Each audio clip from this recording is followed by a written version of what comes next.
Hello, I am Amit Blunder, and have you ever wondered what the basis for all of modern cryptography is? Well, it's actually quite interesting. Modern cryptography is based off of the idea that we want to encrypt a certain piece of information of text and have it so that it can be encrypted one way, but you cannot decrypt it without another vital piece of information, another sort of a private key. This is what is known as the trapdoor function. In modern cryptography, this is implemented primarily by the use of factorization, mainly factorization of composites into their primes. And I made this little program here.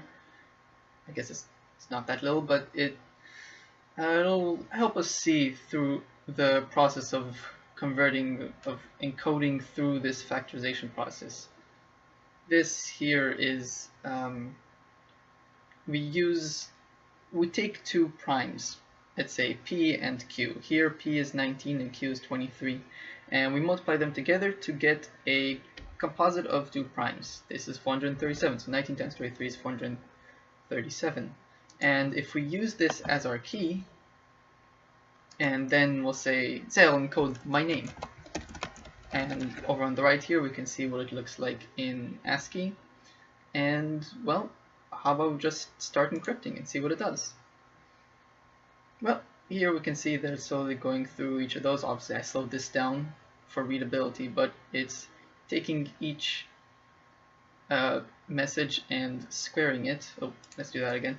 And squaring it, and then taking the funny thing here called mod, which basically just it divides it by 437 and takes the remainder, and it will take that as the output here. And this basically gives it encodes it in this format that we can't really we don't know what information is contained there until we try to decode it.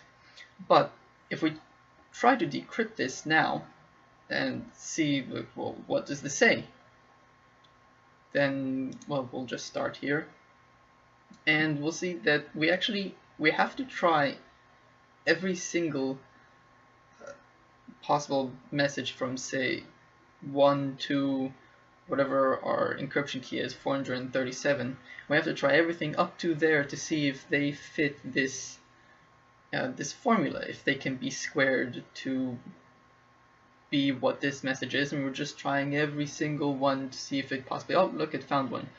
27 is one of them, and it's going to go through all this. And obviously this is slowed down. If I speed it up, it goes a bit faster, not too fast, but we can see that while obviously this is way slowed down, it will take quite a while for it to decode it. This is it cracking the code without knowing the private key at all. This is just what we know from the public key, or from the information we encoded it with.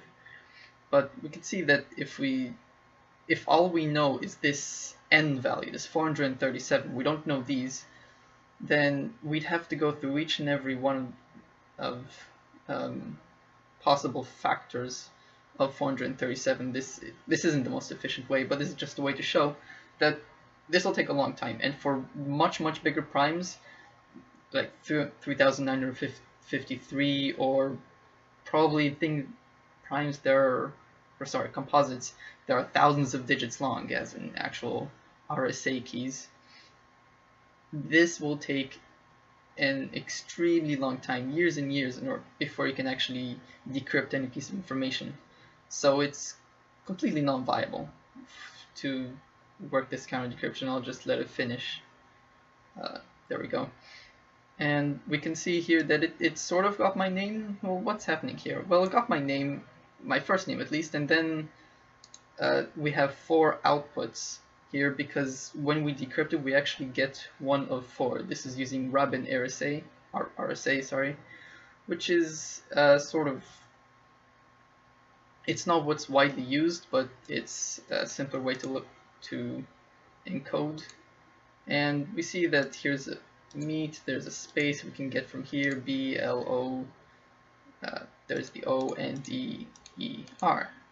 So we can sort of get my name between these two. It's in there. We just have to demangle it. But this is without using that vital piece of information. If we say add this, we only need to add one of these. Say if we add this key, this important piece of information which was used to create this encryption key that we used to encrypt it, then we can glean more information. We know how it was created, so we see that 19 times 23 is 437. So if we know this, we use this key to open this trapdoor and decrypt my name. Much faster, and will be just as fast on with larger primes, because this is the key to what created this factorization process, and this allows us to take exactly what allows us to take back our initial message that we once encrypted, but only if we have this decryption key. Thank you.